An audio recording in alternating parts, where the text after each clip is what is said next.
പട്ടാമ്പിയിൽ നിന്ന് ഇങ്ങോട്ട് വന്ന് പരിചയപ്പെട്ടു. ചേച്ചീനെ അറിയാം, ചേച്ചീനെ ഞങ്ങൾക്ക് അറിയാം, ഞങ്ങളുടെ വീടും പട്ടാമ്പിയാണ്. അവർ വേണമെങ്കിൽ ഞാൻ ഇങ്ങനെ പറയാൻ കേട്ടിട്ടുണ്ടാവും.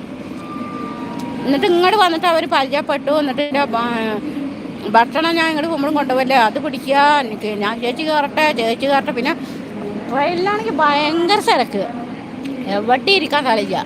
നേടാ നടക്കണ വഴിയിൽ വെച്ചിട്ടാണ് ഭക്ഷണം കഴിച്ചത്. അപ്പോൾ ചേച്ചി ഭക്ഷണം കഴിക്കുക, ലൈവ് ഞങ്ങൾ പിടിച്ചോണ്ട് പറഞ്ഞു. അപ്പോൾ ഞാൻ പറഞ്ഞു ലൈവാണ്.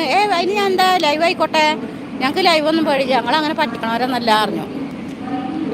എന്നിട്ട് അവർക്ക് ആയുവേൽ ഫോണിൻ്റെ ഇതുണ്ട്, ചേച്ചി നല്ല കാറ്റുള്ള ഫോൺ തരാൻ പറഞ്ഞിട്ട് 7000 ഉറുപ്യ മേടിച്ചു.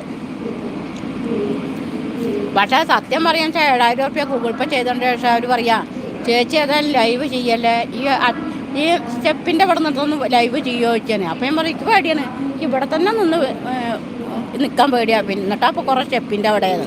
ഈ സ്റ്റെപ്പിൻ്റെ അവിടെയൊക്കെ നിന്ന് കഴിഞ്ഞാൽ നമ്മൾ വീഴുക, ചിലപ്പോൾ തള്ളി മറിച്ചിടാനാവുക. അവിടെ ആരുമില്ല ഷൊർണൂർ കഴിഞ്ഞിട്ട്.